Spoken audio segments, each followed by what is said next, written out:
మీరు మమ్మల్ని ప్రేమించి కనికరించి ఈ భూమి మీద బ్రతికిస్తున్న ఈ కాలం అంతటిని బట్టి మీకు స్తోత్రాలు తెలియజేసుకుంటూ నేటి దినమున మా ఆరాధ్య దైవమైన మిమ్మలను ఆరాధించుటకు మేము చేరి ఉన్నాం. ఇంతవరకు కీర్తనలతో స్తుతించి ఉన్నాం తండ్రి. సమయమందు గ్రంథములో ఉన్న సంగతులు మేము వినుచు మా జీవితాలకు అన్వయింప చేసుకుంటూ నిత్యత్వానికి మమ్మల్ని సిద్ధపరచమని, సమయోచితమైన జ్ఞానముతో మీ దాసునన్ను నింపి మీ పాత్రగా వాడుకొనమని అడుగుతూ, బలహీనులు ఎవరున్నట్లయితే అటు వారికి క్షేమం అనుగ్రహించమని క్రీస్తు యేసు వారి యొక్క పరిశుద్ధ నామములో ప్రార్థించి వేడుకొనుచున్నాం పరమ తండ్రి. ఆమేన్.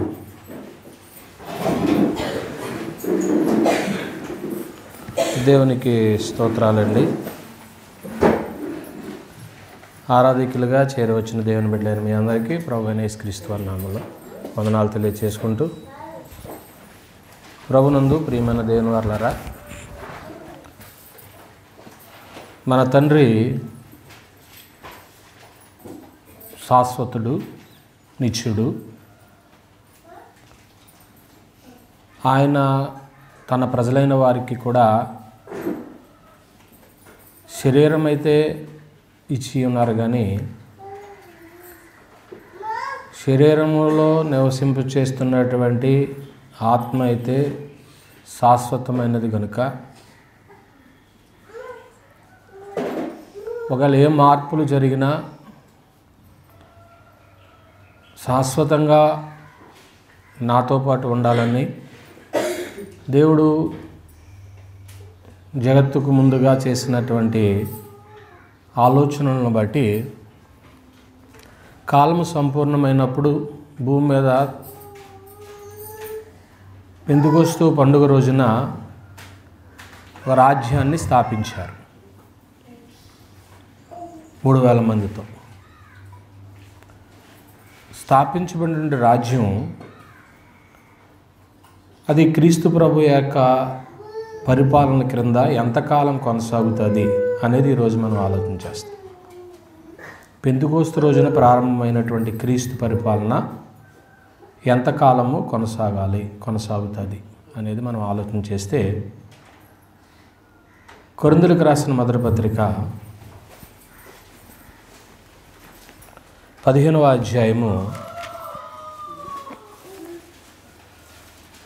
25వ వచనంలో, ఎందుకనగా తన శత్రువులనందరినీ తన పాదముల క్రింద ఉంచే వరకు ఆయన రాజ్య పరిపాలన చేయాలి. శత్రువులు దేవునికి ఉన్నారు. ఈ శత్రువులందరినీ కూడా తన పాదాల క్రింద త్రొక్కేస్తాడు. తన పాదముల కింద ఉంచే వరకు ఆయన ఏం చేయాలి? రాజ్యపరిపాలన. అంటే ఇప్పుడు పెంతెకొస్తు రోజున ప్రారంభమైనటువంటి రాజ్యం శత్రువులందరినీ కూడా త్రొక్కే వరకు కూడా ఏమవుతూ ఉంటుంది? కొనసాగుతూ ఉంటుంది. ఏమండి, ఆయన తన శత్రువులందరినీ కూడా, ఎంతమంది అయితే ఉన్నారో, సిలువకు శత్రువులు కొత్త నిబంధనలో ఉన్నారు, దేవునికి శత్రువులుగా మొదటి నుంచి కూడా మనుషులు ఉన్నారు. ఈ శత్రుత్వం అనేటువంటిది కొనసాగుతూ ఉంటే దేవునికి దూరం అయిపోతాం శాశ్వతంగా. తన శత్రువులందరినీ జయించుకుంటూ క్రీస్తు ప్రభువారు వస్తున్నారు. ప్రభు రక్తమాంసాల్లో ఉన్నప్పుడు మాటల్లో నిందలు అనేకమైనవి ఆయన మీద వచ్చినప్పుడు శరీరాన్ని జయించారు, శరీర కోరికల్ని జయించారు. ఆయన జయించుకుంటూ తన శత్రువులందరినీ జయించుకుంటూ వస్తే చివరగా జయించబోయేది ఎవరిని? 26వ వచనంలో ఏముంది? కడపట నశింపజేయబడు శత్రువు మరణం. అంటే చివరలో నశించబడేటువంటిది ఏదంటే మరణం. ఈ మరణం నశింపజేయబడేది ఎప్పుడు? ఏమన్నాడు? ఈ మరణం నశింపజేయబడేది ఎప్పుడంటే కింద వచనంలో మాట్లాడతాడు. 54వ వచనం, ఈ క్షయమైనది అక్షయతను ధరించుకున్నప్పుడు, ఈ మర్త్యమైనది అమర్త్యతను ధరించుకున్నప్పుడు విజయమందు మరణము మృంగివేయబడెను. అంటే ఈ మరణం నశింపజేయబడేది ఎప్పుడట? విజయమందు మరణము మృంగివేయబడినప్పుడు అనే సందర్భం రాయబడింది. అది ఎప్పుడు జరుగుతుంది? యేసుక్రీస్తు ప్రభు వారి యొక్క రెండవ రాకడలోనే జరుగుతుంది. క్రీస్తు ప్రభు యొక్క రెండవ రాకడలో జరుగుతుంది అన్నమాట. అంటే పెంతెకోస్తు రోజున ప్రారంభమైనటువంటి ఆ పెంతెకోస్తు పండుగ రోజున ప్రారంభమైనటువంటి దేవుని రాజ్యం, ఆ రాజ్యంలో ప్రవేశించినటువంటి వారు నీటి మూలంగాను ఆత్మ మూలంగాను జన్మించి ఆ రాజ్యంలో ఏమవుతారు? ప్రవేశిస్తారు. అంటే బాప్తిస్మం ద్వారా ప్రవేశిస్తారు. ప్రవేశించినటువంటి వాళ్ళని ఏమని పిలవచ్చు? శిశువులు. ఎందుకంటే అప్పుడే ఏం చేయబడిన వారు? జన్మించిన వారు కాబట్టి శిశువులు. ఈ శిశువులు అలాగే ఉండకోకుండా కాలక్రమంలో ఎవరిలాగా ఉండాలని దేవుడు కోరాడు అంటే సాక్షాత్తు తన ప్రియకుమారుడైన యేసుక్రీస్తు ప్రభు వారిలాగా తయారవ్వాలి. అంటే ప్రభువులా తయారవ్వాలి. రోమిలికి రాసిన పత్రిక 8వ అధ్యాయము 29వ వచనంలో, ఎందుకనగా తన కుమారుడు అనేక సహోదరులలో జ్యేష్ఠుడగునట్లు దేవుడు ఎవరిని ముందుగా ఎరిగినో వారు తన కుమారునితో ఏం కలవాలన్నాడంటే స్వారూప్యం. అంటే ఇప్పుడు శిశువులుగా ప్రవేశించిన వాళ్ళు రాను ఎలా కావాలి? క్రీస్తులాగా అయిపోవాలి. మనందరి ప్రవేశం కూడా అలాగే జరిగింది. మనము నీటి మూలంగా ఆత్మ మూలంగా జన్మించాం. బాప్తిస్మం అనేటువంటిది యుక్త వయసు వచ్చిన తర్వాత ప్రతి వ్యక్తి కూడా పొందుతాడు కనుక శిశువుగా జన్మిస్తాడు. ఆత్మ సంబంధంగా జన్మించిన తర్వాత అతను ప్రభువులాగా తయారు కావాల్సిన అవసరం ఉందన్నమాట అండి. అలాగూ ఎప్పుడైతే వీళ్ళు ప్రభులా తయారయ్యారో, క్రీస్తులా తయారు చేయబడ్డారో, క్రీస్తు ప్రభు యొక్క రెండవ రాకడలో వీరు శాశ్వతమైనటువంటి దేవుని రాజ్యాన్ని స్వతంత్రించుకుంటారు. ఏమండి, ఏం ఆలోచన చేసాం? క్రీస్తు పరిపాలన ఎప్పుడు ప్రారంభమైంది? పెంతెకోస్తు పండుగ రోజున. ఎప్పటి వరకు ఈయన పరిపాలన చేస్తాడు? తన శత్రువులందరినీ తన పాదముల కింద ఉంచే వరకు ఆయన రాజ్య పరిపాలన చేస్తాడు.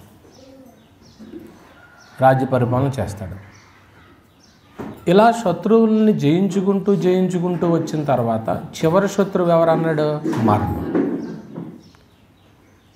ఆ మరణము ఎప్పుడు అంతమవుతుందంటే విజయమందు మరణము మృంగివేయబడినప్పుడు. ఇది ఎప్పుడు జరుగుతుందని చేసుకున్నాం? క్రీస్తు ప్రభు యొక్క రెండవ రాకడలో. ఈ రెండవ రాకడలో తన ప్రజలైనటువంటి వారు శిశువులుగా ప్రవేశించినటువంటి రాజ్యంలోకి శిశువులుగా ప్రవేశించారు కాబట్టి అలాగే కాకోకుండా వాళ్ళు ఎలాగో ఫుల్ఫిల్ అవ్వాలన్నాడు? ప్రభువులాగా, యేసుక్రీస్తు వారిలాగా వారు సిద్ధపడాలి. అంటే క్రీస్తు ప్రభువులాగా వారు ఫుల్ఫిల్ అయిపోయిన తర్వాత, క్రీస్తు ప్రభువులాగా వారు తయారు చేయబడిన తర్వాత వారు ఆయన రాజ్యాన్ని ఏం చేసుకుంటారో? స్వతంత్రించుకుంటారు. మత్తయి సువార్త 25వ అధ్యాయం, మత్తయి రాసిన సువార్త 25వ అధ్యాయం చూస్తాం.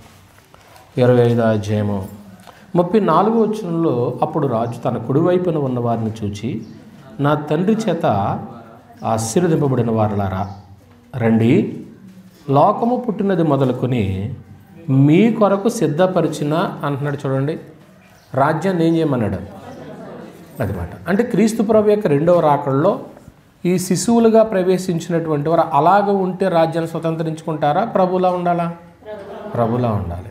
అంటే క్రీస్తు దాదాపుగా క్రీస్తులాగా ఉండాలి. అలా ఉన్నప్పుడు ఆ రాజ్యాన్ని ఏం చేసుకోవచ్చు? స్వతంత్రించుకోవచ్చు మాట. అయితే ఇక్కడ ఒక సంగతి, మరి ఇప్పుడు ఆ రాజ్యాన్ని స్వతంత్రించుకునే వాళ్ళు మనం యాజ్ ఇట్ ఈజ్గా ఎలాగైతే ఉన్నామో ఇలాగే స్వతంత్రించుకోగలమా అంటే ఎలా? ఇప్పుడు మనం అందరం రక్తమాంసాల్లో ఉన్నాం.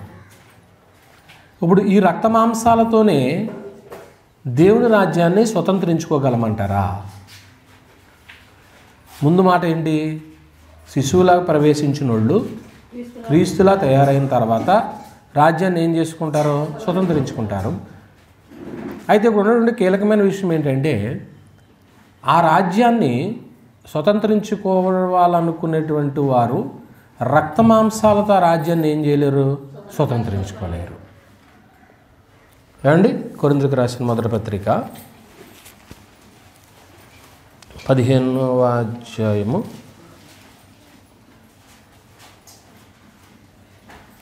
8వ వచనంలో ఉంది. రక్తమాంసాలు దేవుని రాజ్యాన్ని స్వతంత్రించుకొన నేరవు అంటాడు. 50వ వచనం. సహోదరులారా, నేను చెప్పున్నది ఏమనగా రక్తమాంసములు కనుక ఇప్పుడు రక్తమాంసాలతో ఉన్నవాళ్ళు దేవుని రాజ్యాన్ని ఏం చేయలేరు? స్వతంత్రించుకోలేరు కదా. మనందరి కాన్సెప్ట్ ఏంటి? ఎక్కడికి వెళ్ళాలని? దేవుని రాజ్యము లేక పరలోకం వెళ్ళాలనే కదా. మరి వెళ్ళాలనుకున్నప్పుడు ఈ రక్తమాంసాలతో ఏం చేయలేమంట? ప్రవేశించలేమంటండి. మరి ఏం జరగాలంటున్నాడు? ఆ వచనాలు చదివితే అక్షయతను స్వతంత్రించుకొనదు. క్షయత అంటే క్షయం అయిపోయేది, అక్షయ అయితే క్షయము కానిది. ఇదిగో మీకు ఒక మర్మము తెలుపుచున్నాను, మనమందరం నిద్రించము కానీ నిమిషములు ఒక్క రప్పపాటున కడబురం రోగు కానీ మనం అందరం ఏమవుదాం? మార్పు పొందుదము. బోరం రోగును అప్పుడు మృతులు అక్షయులుగా ఏమవుతారు అంటే అక్షయుగా లేపబడతారు అన్నప్పుడు క్షయము కానటువంటి దేహాలతో ఏం చేయబడతారో అనే కదా దాని అర్థం. క్షయము కానటువంటి దేహాలతో లేపబడతారు. క్షయమైనటువంటి ఈ శరీరము కింద చెప్తాడు, క్షయమైన ఈ శరీరము అక్షయతను ధరించుకొనవలసి ఉన్నది. మర్చ్యమైన ఈ శరీరము అమర్చ్యతను ధరించుకున్నది. ఈ క్షయమైనది అక్షయతను ధరించుకున్నప్పుడు, ఈ మర్చ్యమైనది అమర్చ్యతను ధరించుకున్నప్పుడు విజయమందు మరణము ఏం చేయబడద్దు అన్నాడు. అంటే ఇదంతా జరిగేది ఎప్పుడు అంటున్నాడంటే క్షయమైనటువంటి ఈ దేహం అక్షయంగా మారిపోయినప్పుడు ఏమండి విజయమందు మరణం మృంగివేయబడుతుంది. దాని అర్థం ఏంటి? ఎప్పుడైతే మనము ఈ శరీరాన్ని విడిచిపెట్టేసి క్షయమైనటువంటిది కాకుండా అక్షయమైనది మనం ధరించుకుంటున్నామో ఇంక ఈ శరీరంతో పాపం చేసే అవకాశం లేదు కదా. ఉంటుందా? ఉండదు. ఇంకప్పుడు ఇంకా మరణము మనల్ని ఇంకేమీ చేయలేదు. ఎందుకంటే ఇంకా పాపం చేసే అవకాశం లేదు కాబట్టి ఇంకా మనం జయించిన వారి జాబితాకి వెళ్ళిపోతున్నాం. వెళ్ళిపోయినప్పుడు విజయమందు మరణం ఏం చేయబడుతుంది అన్నాడు?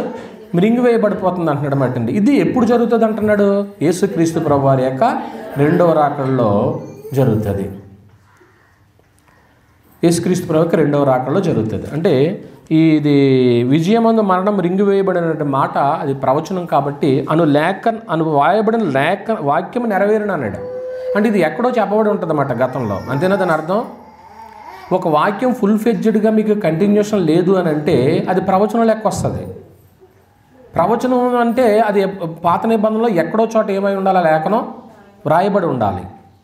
అది యెషయా గ్రంథము 25వ అధ్యాయము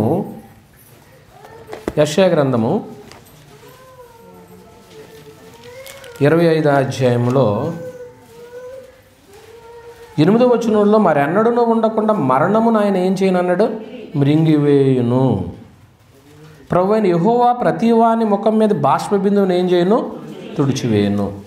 ఇంకా మరణం అనేటువంటిది ఉండదు కాబట్టి ప్రకటన గ్రంథం 21వ అధ్యాయం 4వ వచనం ప్రకారంగా ప్రతి బాష్ప బిందువును తుడిచివేస్తాడు, మరణమైనను ఇక ఉండదు అనే మాటలు అక్కడ కనపడుతూ ఉంటున్నాయి. అందువల్ల క్రీస్తు ప్రభు యొక్క రెండవ రాకడ తర్వాత జరిగేటువంటి కార్యక్రమం ఏంటి? ఇప్పుడు దాకా మీరు ఏం చూశారంటే క్రీస్తు ప్రభు వారి పరిపాలన ఎక్కడ ప్రారంభమైంది? పెంతెకొస్తు. ఈ పరిపాలన కొనసాగుతూ ఉంటుంది యేసుక్రీస్తు ప్రభువు యొక్క రెండవ రాకడ వరకు. ఇప్పుడు రెండవ రాకడ వరకు కొనసాగుతున్నటువంటి ఈ రాజ్య పరిపాలనలో శరీరంతో మనుషులు పరలోకానికి వెళ్ళలేరు కనుక, నిత్యరాజ్యానికి వెళ్ళలేరు కనుక, ఆత్మ సంబంధమైనటువంటి దేహము ధరించుకున్నప్పుడు జరిగేటువంటి ప్రక్రియ కనుక అది ఎప్పుడు జరుగుతుందని చూసామంటే యేసుక్రీస్తు ప్రభువారి యొక్క రెండవ రాకడలో. అంటే అప్పటి వరకు కూడా యేసు ఏం చేస్తూనే ఉంటాడు? రాజ్యాన్ని పరిపాలన చేస్తూనే ఉంటాడు. రాజ్యాన్ని పరిపాలన చేస్తూనే ఉంటాడు. అంటే తనలాగా అవ్వాలని ఆయన పాటుపడుతూనే ఉంటాడు. క్రీస్తులాగా తయారు చేయాలనేదే కదా దేవుని సంకల్పం. దేవుని ప్లాన్ అంతా ఏంటంటే భూమి మీద నరులందరూ ఎవరిలాగా తయారు కావాలి? క్రీస్తు ప్రభులా తయారు కావాలి. ప్రేమలో కానివ్వండి, మాటలో కానివ్వండి, క్రియలో కానివ్వండి, దేంట్లోనైనా మనలో పక్కన పెట్టి క్రీస్తులో పక్కన పెడితే ఇద్దరు ఏమైపోవాలి? ఈక్వల్ అయిపోవాలి. ఆ స్థాయి ఎప్పుడు వస్తుందని క్రీస్తు చూస్తున్నారో ఆ స్థాయికి ఎదగాలని తండ్రి చూస్తున్నాడు. అందుకే మనకి ఇంకా ఆయుష్కాలం ఇచ్చాడు. మనం చూసాం. మనం ఇంకా బ్రతికి ఉన్నామంటే అర్థం ఏంటో తెలుసా? మారు మనసు పొందాలనే సంగతి మనం నేర్చుకున్నాం. కనుక ఇలా మార్పు చెందేటువంటి ఈ ప్రక్రియలో క్రీస్తు రాజ్య పరిపాలన జరుగుతూ ఉందనే సంగతిని మనం జ్ఞాపకం చేసుకున్నాం. అయితే యేసుక్రీస్తు ప్రభు యొక్క రెండవ రాకడ తర్వాత ఆయన ఇంకా రాజ్య పరిపాలన చేయుడు. ఎవరో? క్రీస్తు పరిపాలన చేయడు. నాకు క్రీస్తు పరిపాలనే బాగుంది, ఇంకా పరిపాలన చేయంటే ఇంకా అవకాశాలు ఉండవు. ఇదంతా ఒక దేవుడు రాసినటువంటి స్క్రిప్ట్. ఇది దేవుడు నిశ్చయించిన నిత్య సంకల్పం. ఈ సంకల్పం ప్రకారంగానే జరుగుతుంది తప్ప నువ్వు అనుకున్నట్లు నేను అనుకున్నట్లు జరగదు. ఒక్కొక్కసారి మనం అనుకున్నటువంటివి మోడలైజ్ చేసేసుకుంటాం, మార్పు చేసుకుంటాం. ఇలా కాదండి, ఇలా బాగోలేదు, ఇలా చేద్దామని అనుకుంటాం. కానీ కొందరు ఏం చేస్తారో తెలుసా? ఒక సిస్టాన్ని ఏర్పాటు చేశారంటే అది కష్టమైనా కానీ అంతే. కొన్ని ఇన్స్టిట్యూట్లు ఉంటాయి, 9 దాటితే గేట్ వేసేస్తారు. ఒకవేళ రిక్వెస్ట్ చేసిన ఏం చేయరు, ఇంటికి వెళ్ళిపోవాల్సిందే. మాకు అలాగే ఉండదు. బైబిల్ స్కూల్లో చాలా స్ట్రిక్ట్గా ఉంటుంది. చాలామంది సులువు అనుకుంటారు బైబిల్ బోధించడం అంటే. చాలా కష్టతరంగా ఉంటుంది అన్నమాట. నేర్చుకోవడం కష్టంగానే ఉంటుంది, అన్ని పనులు చేయిస్తారు ఏమండి. బైబిల్ నేర్చుకోవడం కూడా కష్టంగానే ఉంటుంది. కనుక ప్రియమైన దేవుని వారలారా, దేవుడు ఎన్నుకున్నాడు కొందరిని. ఆ ఎన్నుకున్న వాటిలో మేము ఉన్నాం కనుక ఈ పరిచర్య కొనసాగిస్తుంటున్నాం. అది వేరే సమాచారం అనుకోండి. ఇక్కడ మనం ఏం ఆలోచన చేస్తున్నామంటే క్రీస్తు ప్రభు వారి యొక్క పరిపాలన అక్కడతో ఆగిపోతుంది. ఎక్కడతో? రెండవ రాకడతో. ఆ రాకడ సమయంలోనే తీర్పు కూడా జరుగుతుంది. ఆ రాకడ సమయంలోనే కూడా ఏం జరుగుతుంది? తీర్పు జరుగుతుంది. తీర్పు అంటే జడ్జిమెంటే కదా. ఇంగ్లీష్లో జడ్జిమెంట్ అంటారు, తీర్పు అంటారు. అంటే తీర్పు లేకోకుండా డైరెక్ట్గా పరలోకం వెళ్ళిపోతారా? పరీక్షలు లేకోకుండా ఉత్తీర్ణత వస్తుందా? అసలు అది కరెక్టే కాదు. సంవత్సరం అంతా చదివినటువంటి వ్యక్తి ఖచ్చితంగా ఏం ఏర్పాటు చేస్తారు? ఎగ్జామ్స్ ఉంటాయి. మనకి కూడా ఎగ్జామ్స్ ఉంటాయి. ఇప్పుడు సండే స్కూల్ ఎందుకు పెడతారు? యూత్ క్లాసులు ఎందుకు పెడతారు? బైబిల్ క్విజులు ఎందుకు పెడతారు? అసలు నీ ప్రతిభ ఎంత ఉందో చూడాలి కదా. నువ్వు క్రీస్తు స్వారూప్యానికి వెళ్ళావా? నీ స్థాయి ఎంతవరకు ఉందో చూడాలి కదండి. ఆత్మ సంబంధంగా, లోక సంబంధంగా అనేకమైనటువంటి మన జీవన విధానాలు కొనసాగుతున్నాయి. స్పిరిచువల్ విషయాలకు కూడా నెలలో 2 రోజులు లేకపోతే వారంలో 1 రోజు కేటాయిస్తే నువ్వు ఎంతవరకు అప్డేట్ అయ్యావు అనేటువంటిది లేఖనాలను బట్టి తెలుస్తూ ఉంటుంది. నేను అలాగే ఉంటానండి, ఎక్కడేసిన గొంగలు అక్కడే ఉన్నట్టు అలాగే ఉంటానంటే సరిపోదన్నమాట. మనం ఇంకా వాక్యానికి సమానత్వంగా వెళ్ళవలసిన అవసరం ఉందన్నమాట అండి. అంటే క్రీస్తు ప్రభు యొక్క రెండవ రాకడలో ఏమనుకున్నామంటే తన పరిపాలనకి ఏం పెట్టేస్తాడు? ఫుల్ స్టాప్ పెట్టేస్తాడు. అదే సమయంలో ఏం జరుగుతుందని చెప్పుకున్నాం? తీర్పు కూడా జరుగుతుంది. తీర్పు జరుగుతుంది, జడ్జిమెంట్ జరుగుతుంది అన్నమాట అండి. అయితే ఆ తీర్పులో కొన్ని సంగతులు జరగబోతాయి. తెస్సలోనికి రాసినటువంటి 2వ పత్రిక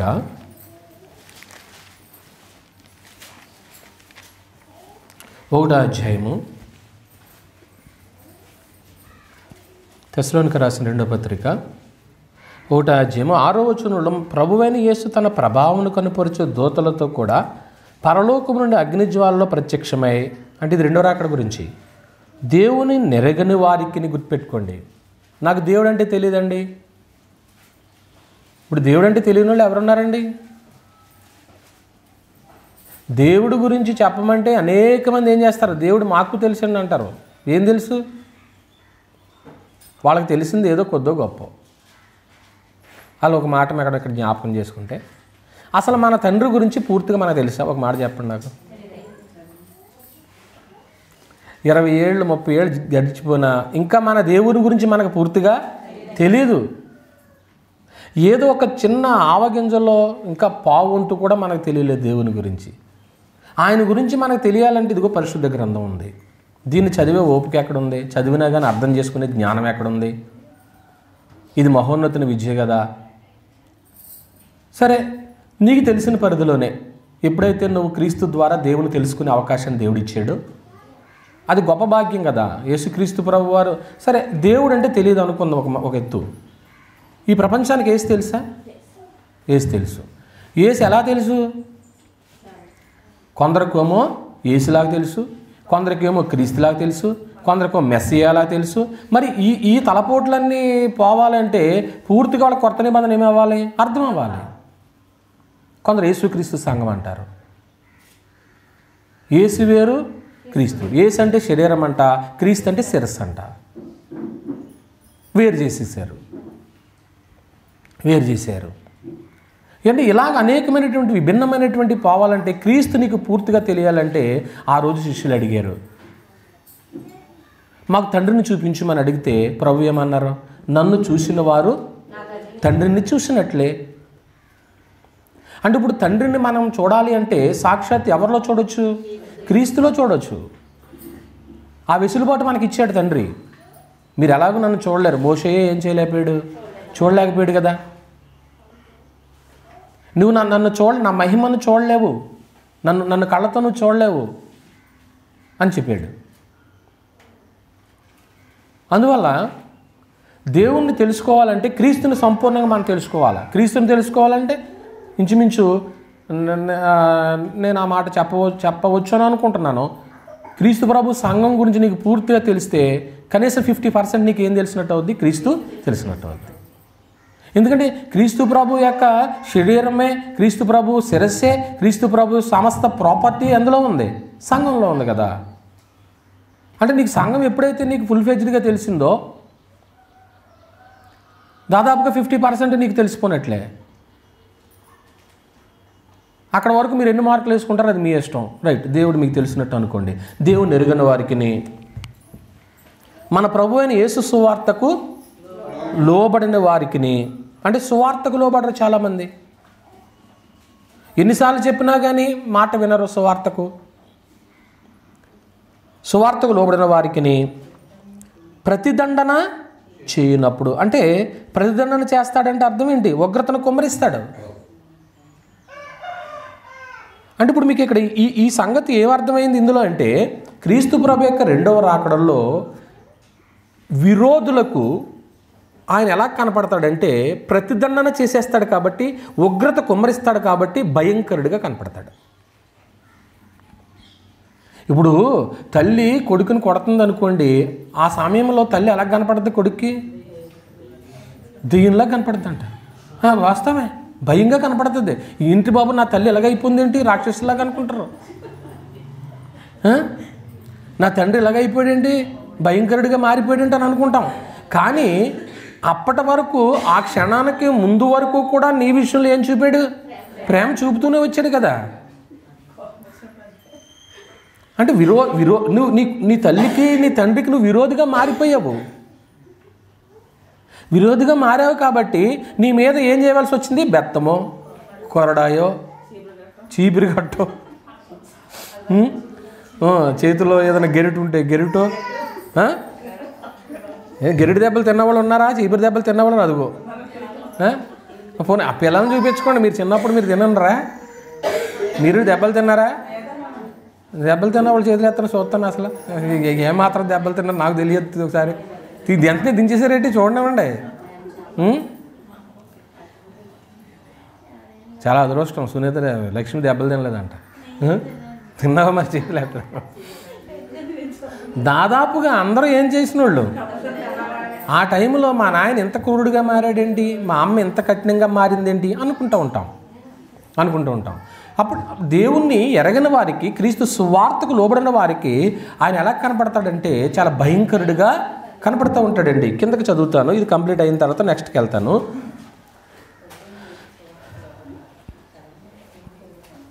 ప్రతిదండన చేయనప్పుడు మిమ్మల్ని శ్రమపరచు వారికి శ్రమయు, శ్రమ పొందుచున్న మీకు మాతో కూడా విశ్రాంతి అనుగ్రహించిన దేవునికి ఆ దినమున తన పరిశుద్ధుల యందు మహిమపరచబడుటకును విశ్వసించిన వారందరి యందు ప్రశంసింపబడుటకును ప్రభు వచ్చినప్పుడు అట్టివారు ఎవరంటే అవిశ్వాసులు అవిధేయులు, అట్టివారు అన్న అక్కడ రౌండ్ చేసుకుని మీరు ఏం చేయాలంటే అవిశ్వాసులు అవిధేయులను రాసుకోండి మీ బైబిల్లో. తెస్సలోనికీయులకు రాసిన 2వ పత్రిక 1వ అధ్యాయం 10వ వచనంలో మిడిల్లో మనం ఉన్నాం. అట్టివారు అన్నక్కడ అవిశ్వాసులు అవిధేయులు ఆయన సముఖము నుండి ఆయన ప్రభావమందలి మహిమ నుండి పారదోలబడి నిత్య నాశనమును దండన పొందుదురు. ఏలయనగా మేము మీకు ఇచ్చిన సాక్ష్యం మీరు నమ్మితిరి. అంటే ఈ వచనాల్లో మనం గ్రహించవలసిన సంగతి ఏంటంటే విరోధులకు ఆయన ఎలా మారతాడట? భయంగా. ఆయన మారాలని మారతాడా, లేకపోతే నీకు అలాగ అనిపిస్తుందా చేసిన క్రియలను బట్టి? అంతే అనిపిస్తుంది, అంతే. మన యాటిట్యూడ్ని బట్టి ఆయన బిహేవియర్ ఏమైపోతుంది? మారిపోతుంది. మన పిల్లల బిహేవియర్ని బట్టే మనము కూడా కఠినమైన తీసుకుంటామట అండి. అందువల్ల ఆ సమయంలో ఏం జరుగుతుందంటే ఇక్కడ కొన్ని కీలకమైన విషయాలు చాలా జాగ్రత్తగా మీరు వింటున్నారు, నేను కూడా చెప్పడానికి ప్రయత్నం పడుతున్నాను. ఈ సమయంలో జరిగేది ఏంటంటే ఎప్పుడైతే విరోధులకు ఆయన భయంకరంగా కనపడతాడో ఆ సమయంలో సమాధిలో ఉన్నవారు కూడా లేపబడతారు. ఇదంతా వింటున్నారు కదా మీరు పాఠం. అదే సమయంలో సమాధిలో ఉన్నవారు కూడా ఏమవుతారు? లేపబడతారు. అంటే ముందు ఏమయ్యారు? కొందరు చనిపోయారు కదా. యోహాను సువార్త 5వ అధ్యాయం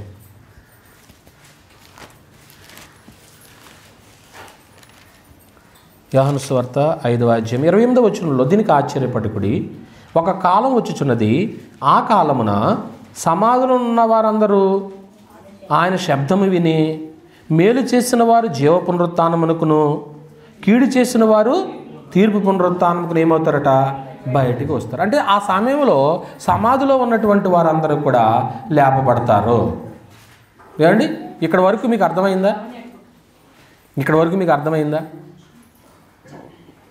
పెంతుకోస్తు రోజున ప్రారంభమైనటువంటి పరిపాలన ఇది ఎప్పుడు దాకా కొనసాగుతుందంటే తన శత్రువులందరినీ తన పాదముల కింద ఉంచే వరకు యేసు ఏం చేస్తాడు? రాజ్య పరిపాలన చేస్తాడు.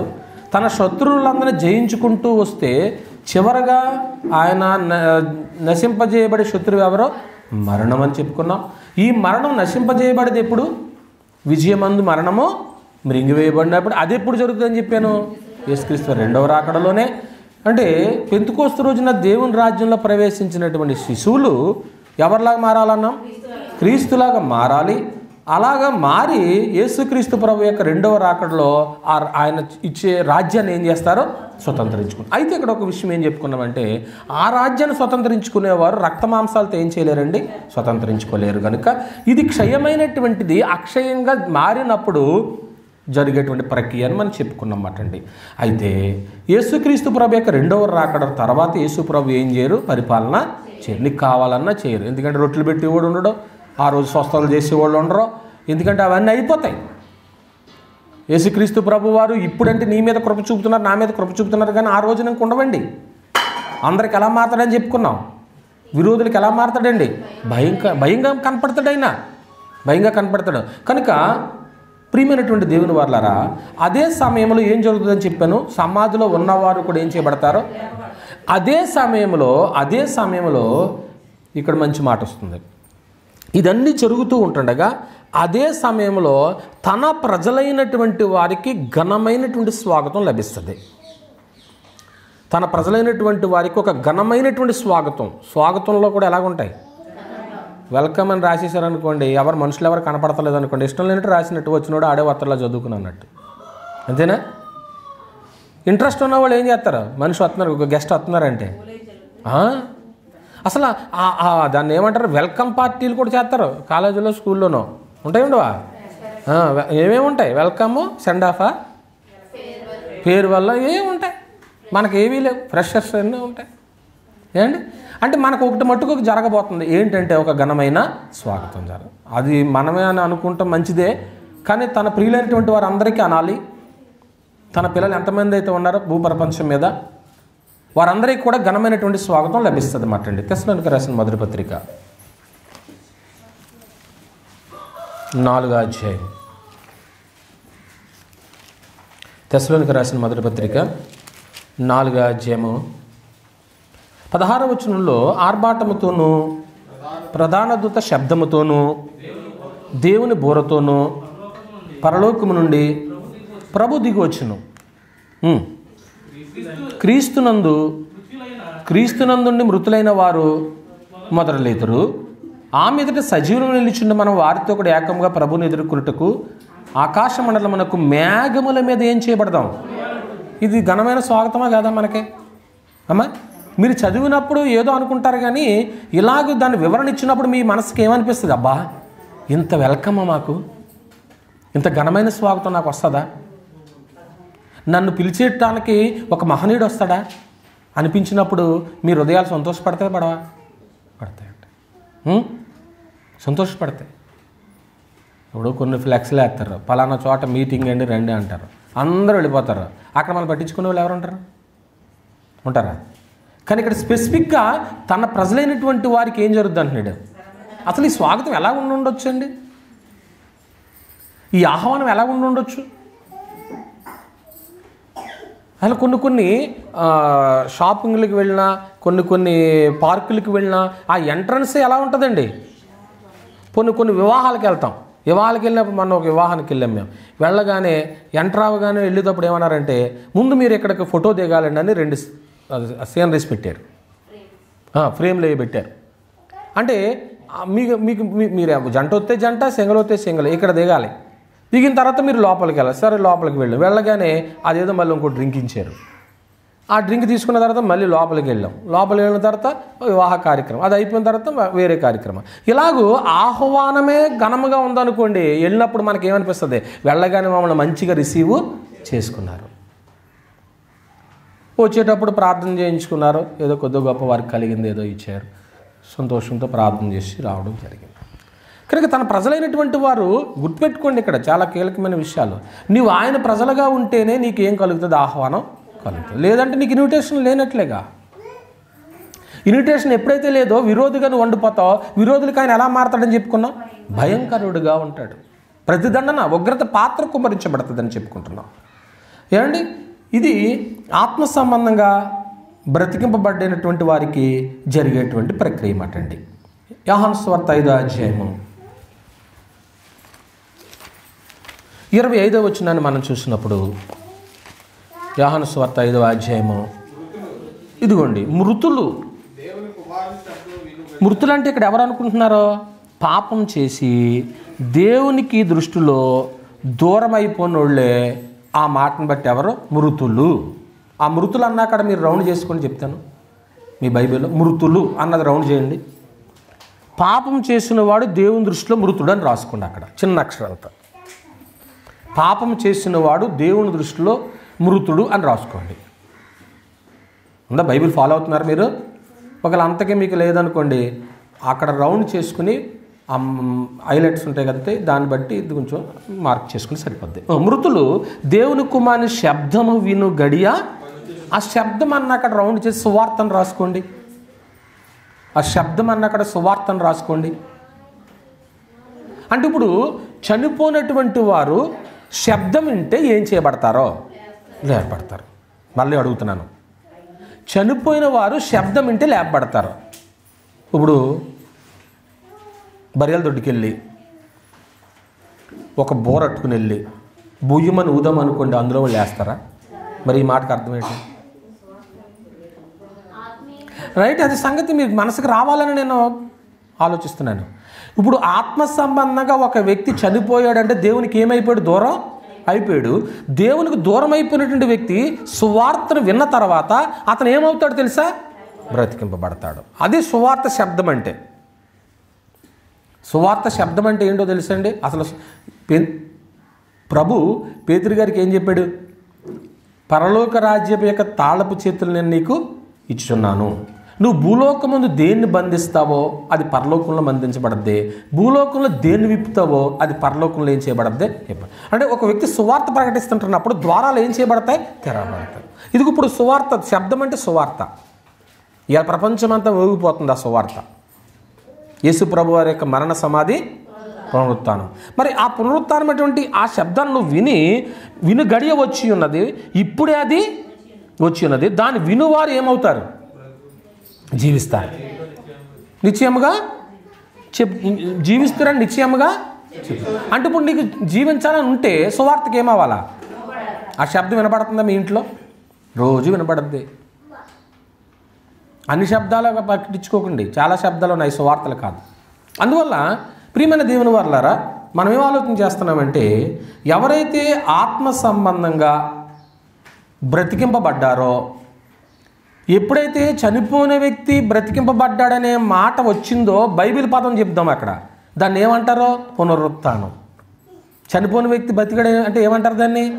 పునరుత్థానం. అంటే ఆల్రెడీ వాళ్ళు ఏమైనట్టు? పునరుత్థానం, బ్రతికించినటువంటి వారే కదా. సువార్త ద్వారా వాళ్ళు బ్రతికింపబడినటువంటి వారు కాబట్టి వాళ్ళు ఎలా ఉంటారంటే పరిశుద్ధులుగా జీవిస్తారో, రాజులను యాజక సమూహంగా జీవిస్తారో, ఇక్కడ బాప్తిసం పొందిన వాళ్ళందరూ ఇంచుమించు ఆ జాబితాకి వస్తారన్నమాట అండి. ఒకవేళ ఆ సువార్త విని మారు మనసు పొందకోకుండా, రక్షణ పొందకోకుండా చనిపోయాడు అనుకోండి, అతన్ని సమాధి చేసేస్తారు. మనల్ని సమాధి చేస్తారో, వాళ్ళని కూడా ఏం చేస్తారో? సమాధి చేస్తారు.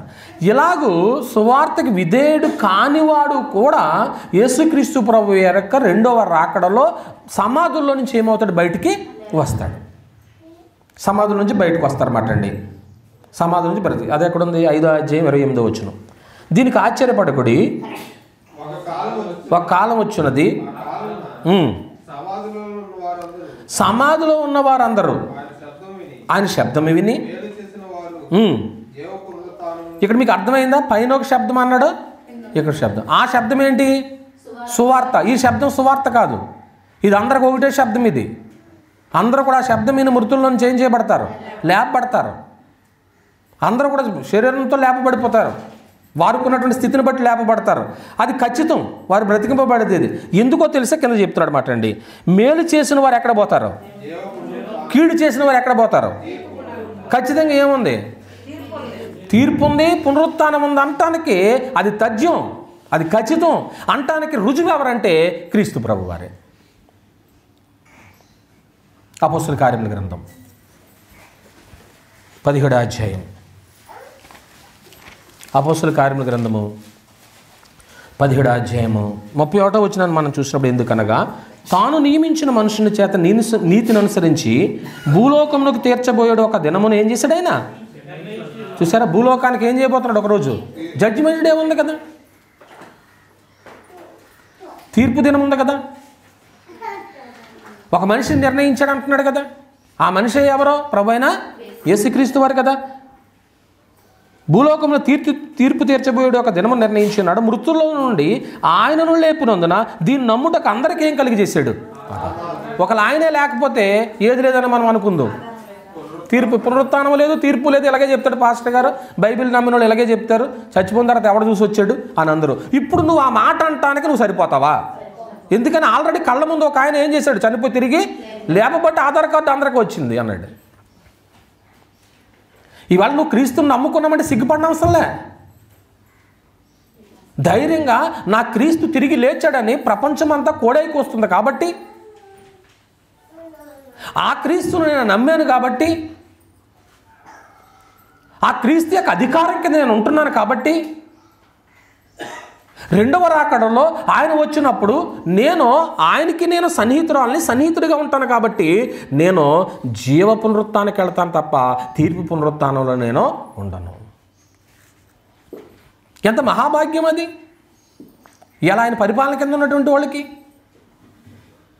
ప్రియమైన దేవుని వాళ్ళరా, ఈ పునరుత్థానంలో మొట్టమొదటగా చనిపోయి సమాధి చేయబడి సమాధిలో నుంచి తిరిగి లేచినటువంటి వ్యక్తి ఎవరో తెలుసా? ప్రభు అయిన యేసుక్రీస్తు.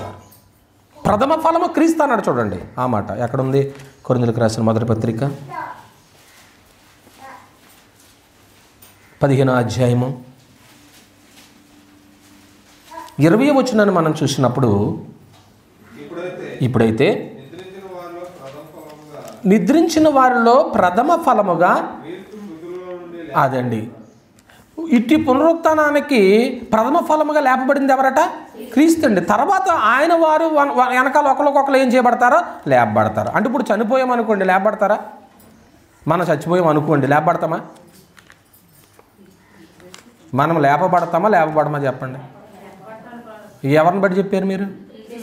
నువ్వు నమ్మినటువంటి క్రీస్తే ఎవరి అధికారం కింద నువ్వు బతుకుతున్నావో, ఎవరి అధికారం కింద నేను బతుకుతున్నానో ఆయన ఏమయ్యాడు? తిరిగి లేచాడు. కాబట్టి ఆయన ప్రథమ ఫలముగా మొట్టమొదటి ఆయన లేచాడు, తర్వాత వరుసలో అందరూ ఏం చేయబడతారు అన్నాడు.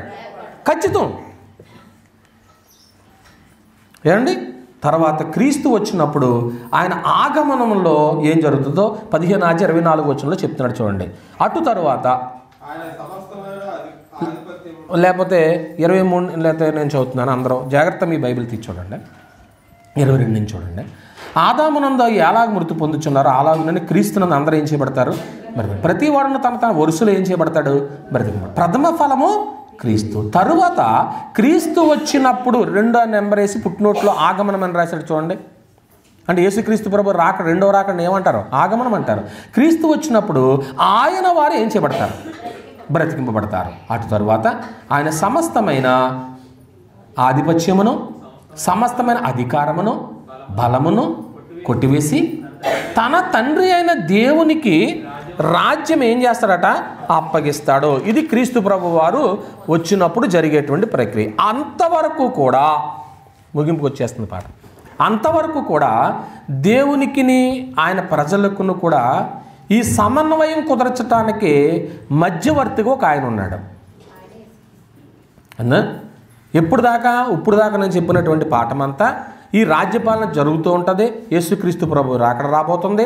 వచ్చే వరకు కూడా దేవునికి తన ప్రజలకి మధ్య సఖ్య కుదర్చడానికి, సమన్వయం కుదర్చడానికి ఒక వ్యక్తి తన కార్యక్రమం చేస్తూ ఉన్నాడు అన్నమాట అండి. ఆయన ఎవరు? ప్రభు అయిన యేసు. దేవుని సముఖంలో మనం ఒక గొప్ప విలువ గలవారమైనట్లుగా తన ప్రజలు నడిపించిన తర్వాత యేసుక్రీస్తు ప్రభు వారు మధ్యవర్తిగా ఉండి అప్పటి వరకు కూడా ఇంక మధ్యవర్తిగా తొలగిపోతాడు ఆయన. ఇంకా ఆయన ఉండడం అటండి. ఎప్పటిదాకా ఉంటాడు ఆయన? ఈ రాజ్యాన్ని ఎవరికి అప్పగించే వరకు, తండ్రికి అప్పగించే వరకు కూడా తన ప్రజలైనటువంటి వారికి దేవునికి కూడా మధ్యవర్తిగా ఉండి సమన్వయం కుదిరిపించి వీళ్ళు నడిపిస్తూ ఉంటాడో, ఎప్పుడైతే ఈ రాజ్యాన్ని ఆయనకు అప్పగించేస్తాడో ఇంకా ఆయన ఎలా ఉండడో? మధ్యవర్తిగా ఉండే అవకాశం లేదు. మధ్యవర్తిగా ఆయన ఉండడు. అంటే ఆల్మోస్ట్ మనకి ఏమర్థమైపోతుందంటే ఈ రాజ్యాన్ని ఎవరికి అప్పగించేస్తాడో? తండ్రికి అప్పగించేస్తాడనమాట అండి. అంటే అప్పటి వరకు కూడా ఎవరి పరిపాలన జరుగుతుంది? ఎప్పుడు ప్రారంభమైంది ఈ పరిపాలన? రైట్ సంగతి జవాబు అయితే మనకు వచ్చింది. అంటే పెంతెకొస్తు పండుగ రోజున ప్రారంభమైనటువంటి క్రీస్తు పరిపాలన క్రీస్తు ప్రభు యొక్క 2వ రాకడ వరకు కొనసాగుతుందనే సందర్భాన్ని చూసాం. ఈ 2వ రాకడలో జరిగేటువంటి కీలకమైన విషయాలు మనం చూసాం. అంటే ఇప్పుడు క్రీస్తు ప్రభు వారు ఇద్దరి మధ్య సఖ్య కుదురుస్తున్నాడు. ఎవరి మధ్య? తండ్రికిని మనకిని. ఆయన మధ్యవర్తిగా పనిచేస్తూ ఉన్నాడు అన్నమాట అండి. ఏమండి? మనల్ని ఎలా సిద్ధం చేస్తున్నాడంటే ఒక చక్కటి మాట ఇక్కడ జ్ఞాపకం చేసుకోవాలా. మనల్ని ఎలా సిద్ధం చేస్తున్నాడంటే యేసుక్రీస్తు ప్రభు ఎంత ప్రయాసపడుతున్నాడు అనేది ఇక్కడ మనకు అర్థమవుతుంది. తండ్రి దగ్గరికి వెళ్ళి ఎలా నిలబడగానే, దానికి ఒక ఉదాహరణ చెప్పుకుందామే, అప్పుడు మీకు సంగతి వస్తుంది అనుకుంటా. 6 మాసాలు గోపరస తైలముతోనూ 6 మాసములు సుగంధ వర్ణములతోనూ 12 మాసాలు ఈ యవనస్తులందరినీ ఏం చేశాడు? శోషాను కోటలో సిద్ధం చేశాడు. ఎందుకని? అహశ్వరేష్కి ఎవరు కావాలి? రాణి కావాలి కాబట్టి. అహశ్వరరాజుకి రాణి కావాలి కాబట్టి 120 దేశాల వారందరినీ కూడా, కన్యకలందరినీ కూడా సేకరించి కోటలో వాళ్ళకి కావాల్సిన అన్నీ పెట్టి ఈ 120 సంస్థానంలో ఉన్నటువంటి యవనస్తులందరినీ కూడా వారికి కావాల్సిన అన్నీ ఏర్పాటు చేశారు. ఒకరోజు నీ రాజు సెలెక్ట్ చేసుకుంటాడు. ఈ దేశంలో ఉన్నటువంటి యవన కన్యకలందరిలోనూ ఒకళ్ళు మాత్రమే ఏం చేసుకుంటాడు? ఆయన రాణిగా వివాహం చేసుకుంటాడు అన్నమాట అండి. అటువంటి సమయంలో చెరలో ఉన్నటువంటి కన్యకల్లో ఎస్తేరు కూడా వెళ్ళిందా లేదా? వెళ్ళింది. మరి ఎస్తేరు ఆ టైం అయిన తర్వాత రాజు ఎదుట నిలబడగానే మహారాజుకి ఏమనిపించింది? అసలు ఇంకా ఈమె నా రాజ్యానికి క్వీను, ఈమె ఇంకా నా రాజ్యానికి. అంతమంది చూసినా కానీ చూడగానే ఈమె నాకు అనిపించింది అన్నమాట. అంటే ఒక బ్యూటిషియను ఒక పెళ్లి కూతురిని పెళ్ళికి ఎలా తయారు చేస్తాడో, పెళ్లి కొడుకు అలా స్టేజ్ ఎక్కనే ప్లాట్ అయిపోవాలన్నమాట. అసలు ఎన్ని రోజులు అంత అందాన్ని నేను ఎలా మిస్ అయిపోయినరా బాబు అనుకున్నట్టు. మరి ఇవాళ బ్యూటిషియన్కి ఎంత డబ్బు ఖర్చు అయిపోతుంది? ఇప్పుడు ఆ పెళ్లి కూతురికి సిద్ధం చేస్తారు, చేయరా? చేస్తారండి. ఆ పెళ్లి కొడుకు ఏముంది, ఆటోమేటిక్ ఎక్కేస్తాడు. ఎలాగైనా ఏముంది, ఒక షూట్ బూట్ వేసుకుంటాడు, ఆయనకి మేకప్ ఏముంటుంది? ఎంత మేకప్ వేసినా ఓ రోజు ఒక పెళ్లి కొడుక్కి ఆ నైట్ అంతా మొత్తానికి ఏదేదో చేశారు, తెల్లారితప్పుడు మొత్తం నలిపోయింది. అది ఏం చేసుకోకపోయినా బాగుండు, న్యాచురల్గా ఉండు. ఇలాగ ఎప్పుడైతే చూడగానే రైట్, ఈమె నా భార్య, ఈయన నా భర్త అనుకున్నాడు. ఇప్పుడు ఈ కుర్రాడు మధ్యవర్తిగా ఉండి ఏం చేస్తున్నాడంటే, తండ్రి మనల్ని చూడగానే ఒక్కసారి వీళ్ళకి నేను ఏమి ఇచ్చాను, రాజ్యాన్ని ఇచ్చేయాలన్నట్టుగా మనల్ని ఏం చేస్తున్నాడు, ఆయన తయారు ఎంత ప్రయాసపడుతున్నాడు.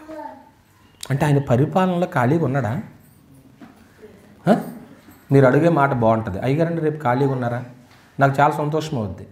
లేకపోతే పలానా తారీఖున మీకు ఖాళీ ఉందా అంటే మీకు ఏమర్థమైందంటే ఈయన బిజీగా ఉంటాడు సువార్తలో.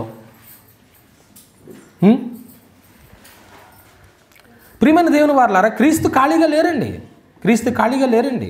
అంటే ఇప్పుడు ఆయన ఏం చేస్తున్నారంటే రాజ్య పరిపాలన చేస్తూ ఉన్నారన్నమాట అండి, రాజ్య పరిపాలన చేస్తున్నారు.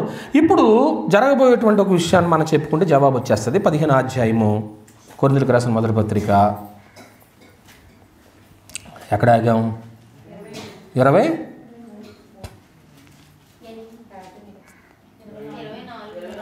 24 చదివేనా? 25 చదువుతుంది. ఎందుకనగా తన శత్రువులను తన పాదముల కింద ఉంచే వరకు ఆయన రాజ్య పరిపాలన చేయుచుండవలెను. కడపట నశింపజేయబడు శత్రువు మరణం. దేవుడు సమస్తమును ఎవరి కింద ఉంచాడు?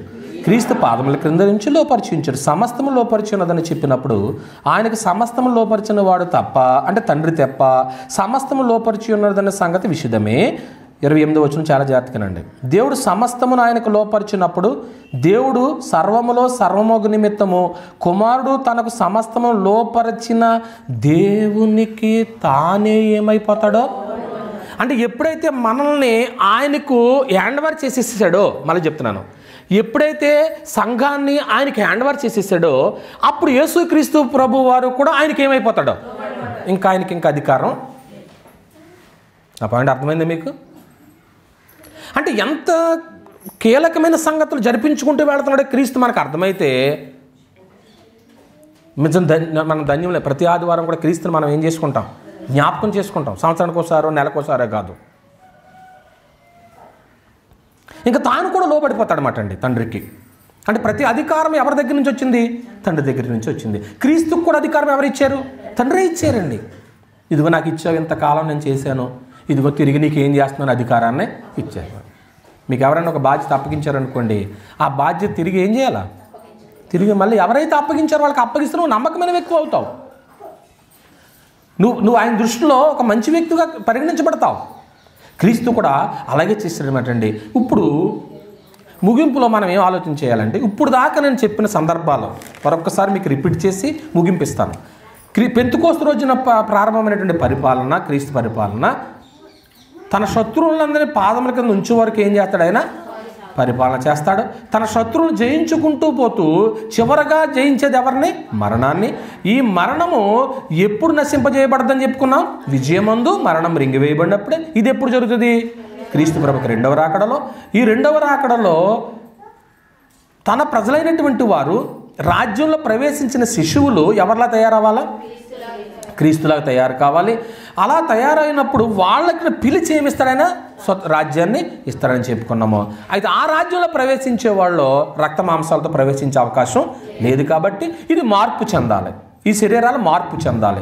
ఈ మార్పు చెందిన తర్వాత మరి దేవుని యొక్క రాజ్య పరిపాలనలో అడుగుపెట్టే అవకాశం ఉంటుంది. ఆ సమయంలో విరోధులకి దేవుడు ఎలా కనపడతాడని చెప్పుకున్నాం? భయంకరుడు కనపడతాడు. ఆ రోజే సమాధిలో ఉన్న వారందరూ ఏమవుతారు? తిరిగి లేస్తారు.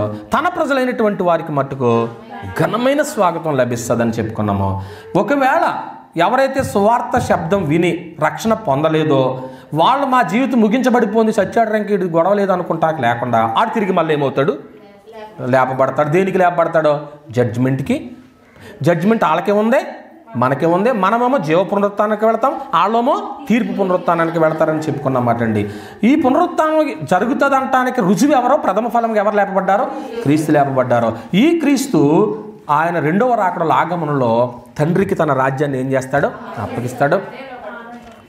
ఆ రాజ్యాన్ని ఇచ్చే వరకు కూడా ఇద్దరి మధ్య ఏం కుదురుతున్నాడో? సమన్వయం కుదురుస్తూ మనల్ని ఎలా తయారు చేస్తున్నాడట? చూడగానే తండ్రి చూడగానే ఏమనిపించాలా? అసలు ఇంతకాలం నేను ఎందుకు ఇవ్వలేకపోయాను, ఎందుకు లేట్ చేశాను, వీళ్ళకి ఇంత బాగా బతికేశారు, నా కోసం త్యాగాలు చేసేసారు, ఏమండి వాళ్ళ జీవితాలు అంకితం చేశారు, ఇంత బాగా బతికిన వాళ్ళకి నేను ఎందుకు లేట్ చేశానని అనుకుని వెంటనే ఏమి ఇచ్చేస్తాడు? ఆయన రాజ్యాన్ని ఇచ్చేస్తాడు. ఆ రాజ్యము స్వతంత్రించుకున్నప్పుడు యేసు కూడా ఒక రకంగా చెప్పాలంటే ఇక్కడ మట్టుకు మన వెనకాల ఉన్నాడు అనిపిస్తుంది నాకు. అలాగనొచ్చా? ఇప్పుడు దాకా ముందుండి క్రీస్తు ఎక్కడ ఉన్నట్టు? ఎందుకని? మన తండ్రికి టేకప్ హ్యాండ్ ఓవర్ చేసిన తర్వాత ఆయన కూడా ఏమవుతాడు అనుకున్నాం? లోబడతాడు. అసలు మహనీయుడండి. హ్యాండ్ ఓవర్ అయిపోతుంది అన్నమాట అండి. ఇప్పుడు చాక చెప్పుకున్నటువంటి ఇవన్నీ కూడా రోజుల తరబడి జరిగేది కాదు. ఇన్ని రోజులు, నెల రోజులు జరుగుతాయి, సంవత్సరాలు జరుగుతాయి అనేది కాదు. ఇది ఒక్కసారే జరిగేటువంటి పని. ఇదంతా ఎలా జరిగిపోతుందో తెలుసా?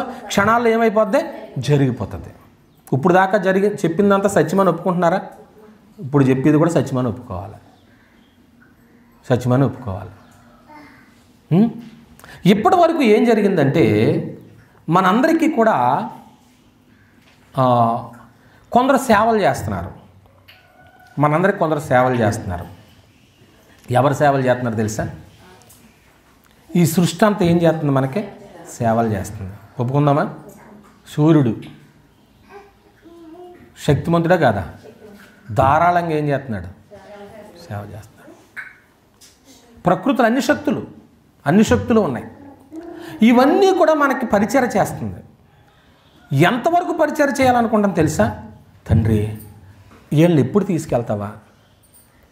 వీళ్ళని తండ్రి క్రీస్తు ఎప్పుడు అప్పగిస్తాడా? అప్పుడు నేను కొంచెం రెస్ట్ తీసుకుందాం, నేను ఫ్రీ అయిపోదామని మిగుల ఆశతో తేరు చూచు చేంజ్ చేస్తుంది, కనిపెడుతుంది అన్నమాట. రోమిలికి రాసిన పత్రిక 8వ అధ్యాయము. రోమిలికి రాసిన పత్రిక రైట్, ఎన్నో వచనం? 22. సృష్టి యావత్తు ఇదివరకు 19 నుంచి రానన్న దేవుని కుమారుల ప్రత్యక్షత కొరకు సృష్టి మిగుల ఆశతో అదండి. సృష్టి కూడా అంట ఇలాంటి శుభ సమయం కోసం మిగుల ఆశతో ఏం చేస్తుంది? తేరు చూచు కనిపెడుతుందంట. అది శుభ సమయమే నిజంగా. వాళ్ళు ఎప్పుడన్నా ఈ వాక్యం చదివారా? రోమపత్రిక 8వ అధ్యాయం చదివారా? బైబిల్లో ప్రతి చాప్టర్ కూడా ఎలా ఉంటుందండి? చాలా కీలకంగా ఉంటుందండి. బోధించేవాళ్ళు బోధిస్తూ ఉంటే వినేవాళ్ళకి ఎలా ఉంటుంది? ఏం తిన్నట్టు ఉంటుంది? బిర్యానీ తిన్నట్టు ఉంటుందా? ఒక్కొక్కరికి చేపల కూర తిన్నట్టు ఉంటుంది, ఒక్కొక్కరికి చికెన్ తిన్నట్టు ఉంటుంది, ఒక్కొక్కరికి మటన్ తిన్నట్టు ఉంటుంది, ఒక్కొక్కరికి సాంబార్ తిన్నట్టు ఉంటుంది. ప్రియమైన దేవుని వారలారా, సృష్టి ఇలాంటి శుభ సమయం కొరకు ఏం చేస్తుందంటే మిగుల ఆశతో. ఎందుకని? దేవుని కుమారుల ప్రత్యక్షత కొరకు. దేవుని కుమారులు మర్చిపోకండి, ఇక్కడ ఉన్న వాళ్ళు ఎవరు ఇంకా దేవుని కుమారులు అవ్వలేదో, ఇక్కడ ఉన్నవారు ఇంకా దేవుని కుమార్తెలు ఎవరైతే అవ్వలేదో, దేవుని కుమారుల కోసమే సృష్టి మిగుల ఆశతో తేరు చూచుచు కనిపెడుచున్నది. అనగా సృష్టి దాస్యములో నుండి విడిపింపబడి దేవుని పిల్లలు పొందబోవు మహిమగల స్వాతంత్ర్యము కొరకు పొందుతున్న నిరీక్షణ గలదై స్వేచ్ఛగా కాక తాను లోపరిచిన వాని మూలముగా సృష్టి యావత్ ఇదివరకు ఏకగ్రం మూలుగుచు ప్రసవ వేదన పడుచున్నదని. ఎందుకు సృష్టి బాధపడద్దండి? ఎందుకు సృష్టి బాధపడుతుందో తెలుసా? ఈ సృష్టిలో మంచోళ్ళకి సేవ చేస్తుంది. అర్థమైంది అనుకుంటా. దుర్మార్గులు కూడా ఏం చేస్తుంది? దుర్మార్గులకి సేవ చేసినప్పుడు బాధపడద్దంట. ఎవరో అనవసరంగా వీడు భూమి మీద ఎందుకు ఉంచావు బ్రవ్వా, వీడు నీ మాట వింటలేదు, ఇవి నీ మాట వింటలేదు, వీళ్ళకి నేను అనవసరంగా ఏం చేస్తున్నాను సేవ. అప్పుడప్పుడు మీరు కూడా చూడండి, అనవసరంగా నీకు వండి పెడుతున్నానని బాధపడరండి. మళ్ళీ ఇప్పుడు అనుకుంటారు ఎందుకు ఏండి? మీరు పరిచయం చేసి బాధపడరు కదా, నా పిల్లలకు పరిచయం చేస్తున్నాను అనుకుంటారు. కనుక ప్రభునందు ప్రియమైన దేవుని వారలారా, దేవుని కుమారులు పొందబోయేటువంటి మహిమగల స్వాతంత్ర్యము ఆ రోజు అనుభవిస్తారు. కాబట్టి సృష్టికి కూడా ఏం జరుగుతుందో తెలుసా? విడుదల లగుతుంది. అమ్మయ్య, ఈ రోజుతో నాకేమైంది? విడుదల జరిగింది. ఇంతకాలం చేశాను, ఇంకా నేను చేయవలసిన పని అయితే. ఇక్కడ ఒక విషయం గుర్తుపెట్టుకోండి, మనం పొందబోయే మహిమ ఎలాగుంటుందో సృష్టికి కూడా తెలవదు. మనం పొందబోయే మహిమ ఎలాగుంటుందో సృష్టికి కూడా తెలియదు. కాబట్టి అసలు వీళ్ళు ఎలా కనపడతారు ఆ రోజు అని మిగులు ఆశతో ఏం చేస్తుంది? మిగులు ఆశతో తీర్చొస్తుందట. అబ్బా, దేవుని కొడుకులంట, దేవుని కుమారులంట, అసలు ఆ రోజు పరలోకాన్ని ఎలా స్వతంత్రించుకుంటాడో, దేవుడు వీళ్ళకి ఎలాగిస్తాడో, అసలు ఎలా వస్తారో వీళ్ళ పరలోకం అని సృష్టి మిగులు ఆశతో ఏం చేస్తుందండి? తేరుచూస్తుందండి ఏండి. కనుక ప్రియమైన దేవుని వారలారా, అందువల్ల యేసుక్రీస్తు ప్రభు యొక్క రెండవ రాకడ తర్వాత భౌతికమైనటువంటి రాజ్యాన్ని క్రీస్తు ప్రభు భూమి మీద ఏర్పాటు చేస్తాడు అని మతశాఖ వాళ్ళు బోధిస్తున్నారు. యేసుక్రీస్తు ప్రభు రెండవ రాకడ తర్వాత 7 ఏళ్ళ శ్రమలు వస్తాయి. 7 ఏళ్ళు శ్రమలు అయిపోయిన తర్వాత 1000 ఏళ్ళ పరిపాలన వస్తుంది. ఆయన భూమి మీద రాజ్య పరిపాలన చేస్తాడని అంటున్నారు. కానీ ఇక్కడ రాజ్య పరిపాలన చేస్తాడనేటువంటి మాట ఎక్కడా లేదు. ఇంకొక వచనం చూపిస్తే మీకు సంగతి వస్తుంది అనుకుంటున్నాను. తెస్సలోనికీ రాసినటువంటి మొదటి పత్రికలో నేను విడిచిపెట్టలేదు, కానీ సంగతి ముగింపులో చెప్దామని విడిచిపెట్టాను. తెస్సలోనికీ రాసిన మొదటి పత్రిక 4వ అధ్యాయము 17వ వచనంలో, ఆ మీదట సజీవులు నిలిచుండి మనము వారితో కూడా ఏకముగా ప్రభుని ఎదుర్కొనుటకు ఆకాశ మండలమునకు మేఘముల మీద కొనుపోబడదము. విన్నారా? మొదటి తెస్సలోనికీ పత్రిక 4:17 చూసారా? ఆ మీదట సజీవులు నిలుచుండి మనము వారితో కూడా ఏకంగా ప్రభుని ఎదుర్కొనుటకు ఆకాశ మండలమునకు దేని మీద కొనుపోబడదము? మేఘముల మీద. అక్కడ కొనుపోబడిన తర్వాత ఇక్కడ 7 ఏండ్ల విందు, తర్వాత 1000 ఏండ్ల పరిపాలన వస్తుంది. కాగా మనం సదాకాలం ప్రభుతో కూడా ఉందాము అని ఉందా? మాట్లాడరేటండి. మరి లేదు, నేను అలా చదివాను.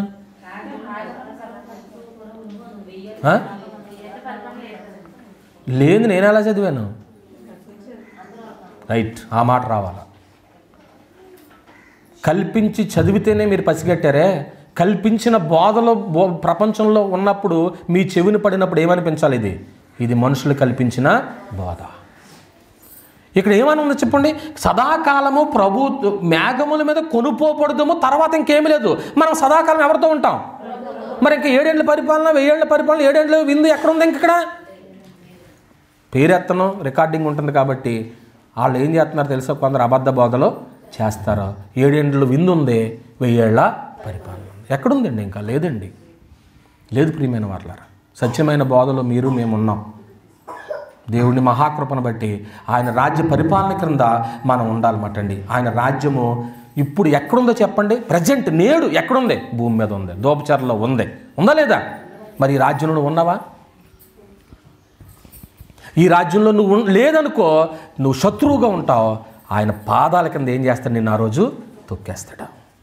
పారంలో చదివారు కదా. ఇప్పుడు ఆయన పాదాలతో తొక్కబడే బతుకు కావాలా? చూడగానే నీకు ఘనమైన స్వాగతం కావాలా? ఘనమైన స్వాగతం కావాలంటే నేడు అనబడే సమయం ఉండగానే పాప క్షమాపణ కొరకు క్రీస్తు యేసులోనికి ఏం పొందాలా? బాప్తిసం పొంది ఆ రాజ్యంలో పరిపాలన చేయి. రాజ్యాన్ని తీసుకెళ్ళి ఎవరికి ఇస్తాడు? తండ్రికి ఇస్తాడు మాట అండి. గతంలో మీకు చెప్పాను, పద్మాసు దీపంలో ఉన్నటువంటి యోహాను గారు కూడా ఒకప్పుడు ఆ రాజ్యం విలువ తెలవక కుడి పక్కన ఒకళ్ళు ఎడమ పక్కన కూర్చోవాలని అనుకున్నాడు.